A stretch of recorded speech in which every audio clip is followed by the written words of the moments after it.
Hi everyone, this is Jim with JP Reacts, where you come to see a former candidate for Congress talk about what politicians are saying, what they mean by the words, and what they're meaning by what they're leaving out. So today we're going to watch a quick video from Fox News about Trump's triumphs. We'll see what they're referring to and see if we can explain them a little bit more. If you're interested in that, stay tuned after this.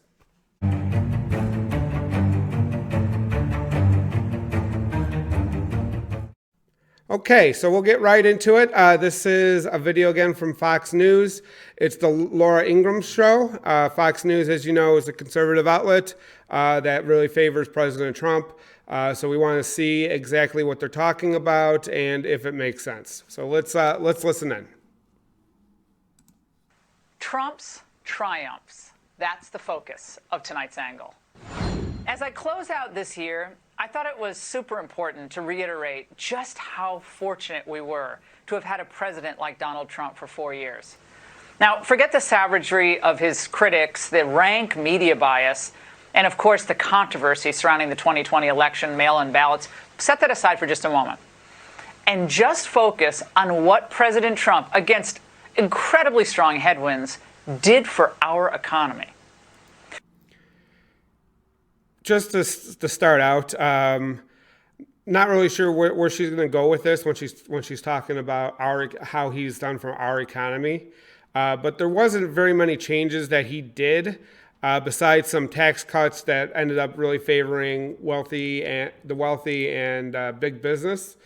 So basically, what he inherited from President Obama is what continued on pretty much for his entire four years. Until basically what happened with COVID at the end. Actually, I think growth had actually slowed by the time before COVID struck. So let's listen in a little bit further. Today, more than 6 weeks after Election Day, the New York Times, believe it or not, published a piece confirming how much Trump's policies helped our factory workers. The focus in that article was on the carrier plant in Indianapolis. Now, it seems like a lifetime ago when in February 2016, a carrier executive made an announcement about the fate of the storied enterprise. It became clear that the best way to stay competitive and protect the business for long term is to move production from our facility in Indianapolis to Monterrey, Mexico. But then, populist, pro-American worker Donald Trump made it his personal mission after he won the presidency to ensure that Carrier save these American jobs and keep its factory in the United States. Indiana is the home of Carrier Air Conditioning, which is leaving for Mexico. That won't happen if I'm president. Carrier will not be leaving Indiana if I'm president. You are one of the people whose jobs was saved. So let's talk about this carrier plant. It is true that he did run on this. He also did go to Indianapolis and say that he was going to save it. But basically, after it was announced that he was saving the jobs, what still happened was that only some of the jobs were saved. Basically, the state gave Carrier, it wasn't President Trump, the state of Indiana gave Carrier $7 million more in tax credits and training grants. And basically, it was one of the last things that Vice President Pence did before he left office. But still, 600 people got laid off. So this isn't exactly a big win on the economy or a save for President Trump. So I'm not really sure how we can classify this as a win. Let's see if there's anything more that is added from this part of it. Yes. Yes. Do you thank Donald Trump for this? Yes. Did you ever think it would happen? No. Even on Thanksgiving, when we heard that there was a tweet that Donald was talking to Carrier, I was like, no, we've already started taking measurements. They're gone. There's no way. No way. But yeah, he did it. Oh my gosh, I watched that and it makes me want to cry. Now, almost 5 years later, its workers are logging long days, and the plant is thriving. But with globalist Joe Biden waiting in the wings, the workers now have a foreboding feeling about what the future will hold. Some of us think they're stockpiling equipment so they can close the factory later. That's a worry that has only intensified for workers like Paul Roel, a Trump supporter who fears that after the president leaves office, Carrier management will dust off old plans to move the factory's 1,050 jobs to Mexico. Trump's the reason we have our job, and as long as he was in office, we were safe, Mr. Roel said. Again, about half of the jobs that initially were leaving did end up leaving. And the conditions at the Carrier plant have been not great for the workers. They've been, like she said, they've been working around the clock, but basically they've been working 10-hour shifts, 7 days a week, being heavily exposed to COVID because there haven't been really good COVID protocols put in place at the plant. I'm getting this all from the Indy Star, which I will link to in below. But the company is not really being transparent with the workers. And with or without President Trump, it's not clear what Carrier's intentions are. Maybe it's because Trump is in office, but maybe not. It's not really clear, especially since so many have already lost their jobs, and it's just not 100% clear what's going on, or what other political things behind the scenes were put in place. So we'll keep listening. We don't have the leverage anymore. Well, I'm sorry to say, the workers there, their instinct, it's spot on. China and other low-wage countries, including Mexico, they're licking their chops, eager to gobble up the last of our great American factories. And with them, good-paying jobs. They've already... I want to take Laura did say something really key there. She said low-wage countries.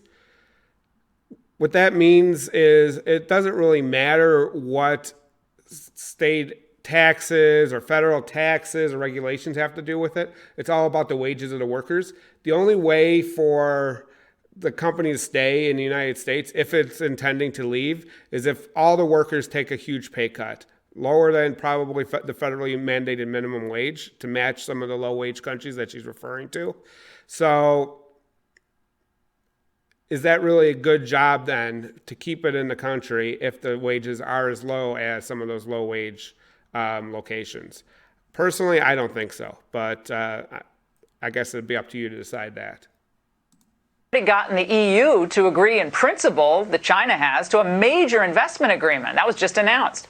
And now they're acting aggressively, targeting against Australia with disproportionately massive tariffs levied by Beijing. So if Joe Biden, if he didn't want to lose to China, he shouldn't have signaled that he had every intention of trashing Trump's America First trade agenda. The American First trade agenda isn't really anything. It's more of just a slogan. Basically, they reaffirmed the NAFTA agreement. I know they're calling it something else. I can't remember off the top of my head what it's called. But there wasn't really any major changes made to it. And it basically still hurts workers. And I really find that putting President-elect Biden in front of the Chinese flag is a little inflammatory and not necessarily sticking to the facts. I know Laura Ingraham is an opinion host and not a news anchor, but that's probably still a little bit past where they need to go. Joe Biden has worked with trade agreements across the world. I'm sure he can handle one more with China. The EU, well, they've decided to throw in with the global winner. And with Trump out of the way, that winner is China.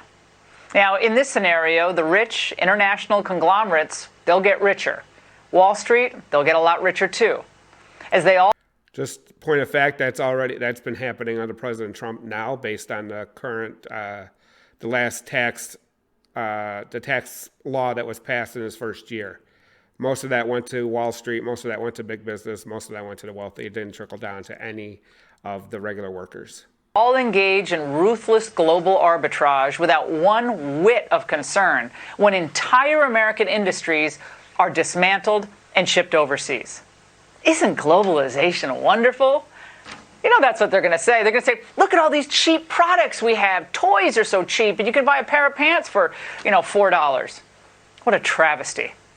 Biden will merely be a passive manager of our decline as we outsource not just jobs, but our entire future. But back to Trump's triumphs. This was I thought this was supposed to be President Trump's triumphs, and so far it's been mainly attacking President-elect Biden. So hopefully we can keep going through. We're about halfway through the video so far, but hasn't really been focused on Trump too much. Let's see where she's going in this next part. This week's stunning economic news from the Federal Reserve that was completely lost or ignored by the lamestream press.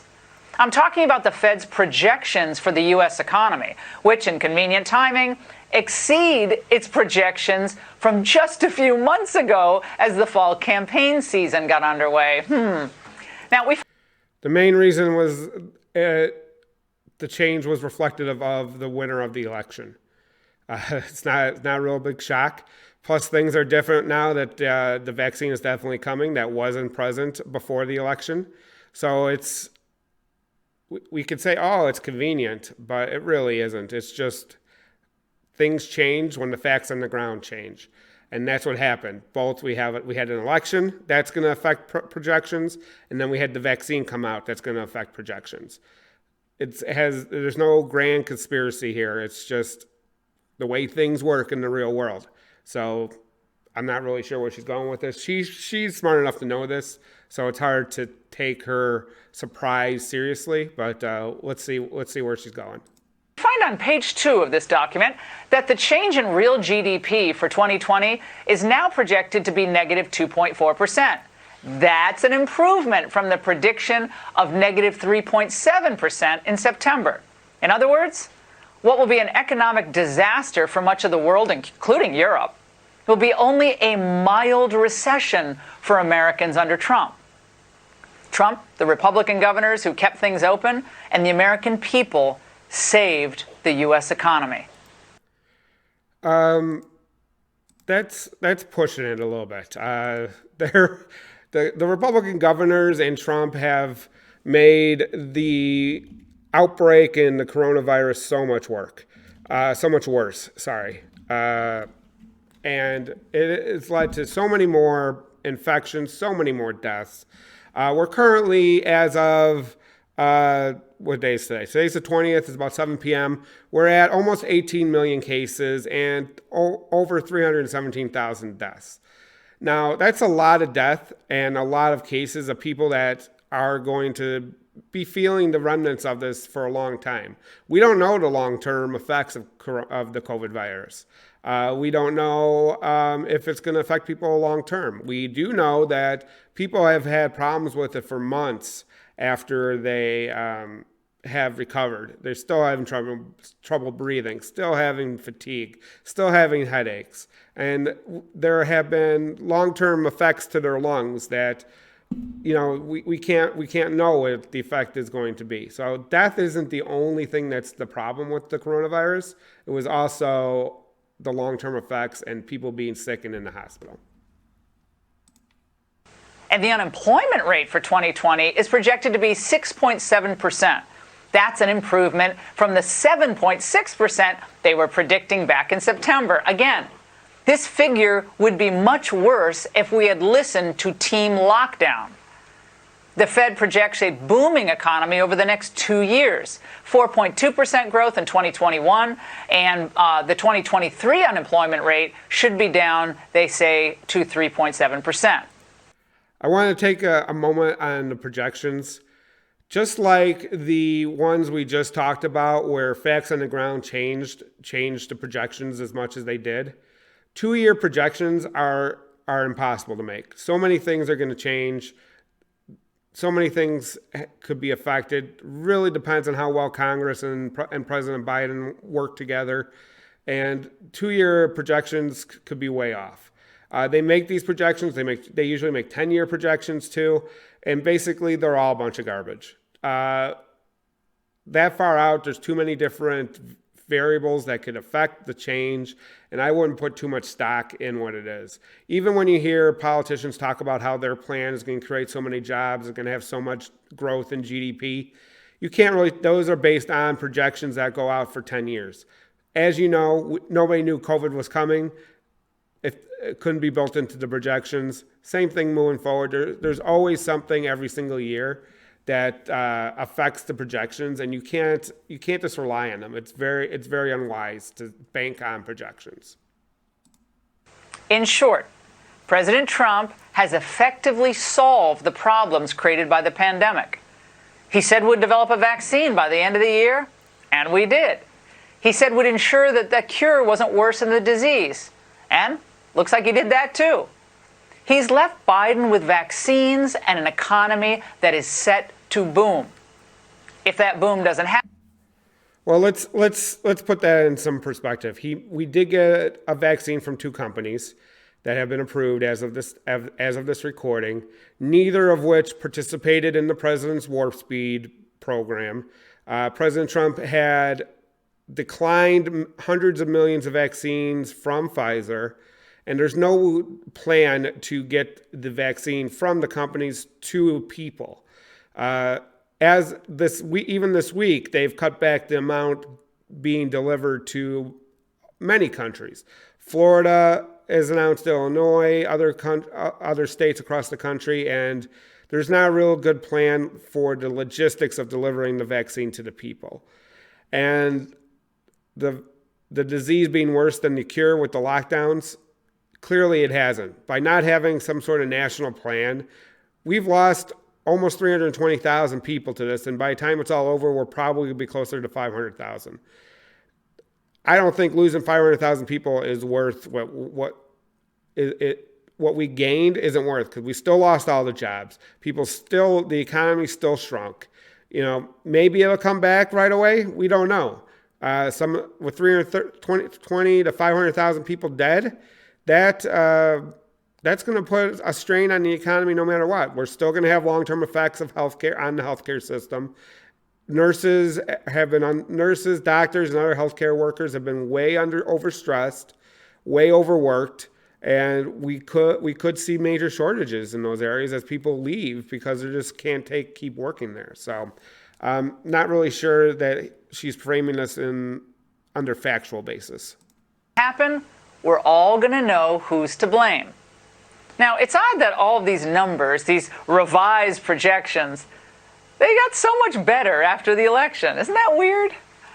Now, might it have been nice for us? I think so, the voting public, to have known these incredible facts and revised numbers before the election? You bet. But we know how the media operates, highlight any and all developments that could have a negative impact on the president, and bury the good news that reveal just how difficult life would become for regular people, regular working people, once again, under Joe Biden. Yeah, we're going to be building back better, all right, but unfortunately, it will be happening in China, not here. Certainly not in places like Indianapolis, where I'm afraid that carrier plant's days are numbered. And to all of you Georgians, you're getting ready to vote, maybe you already have, in those Senate runoff races.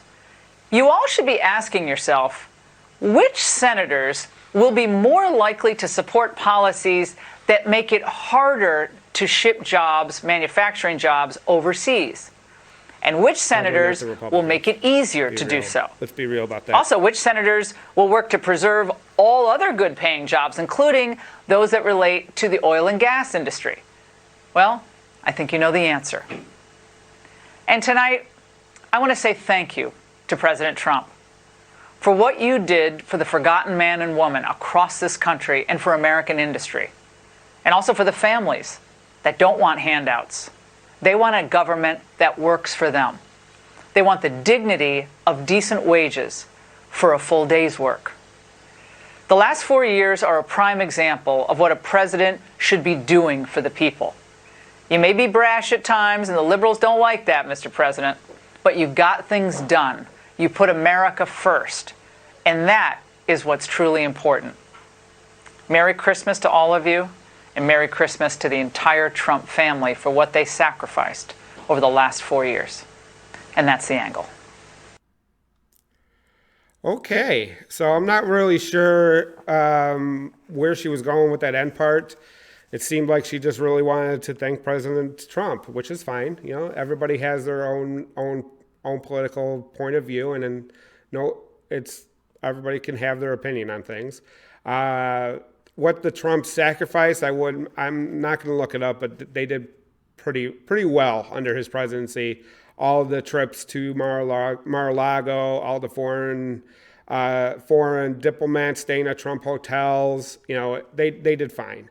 And this video struck me as odd. It was supposed to talk about Trump's triumphs.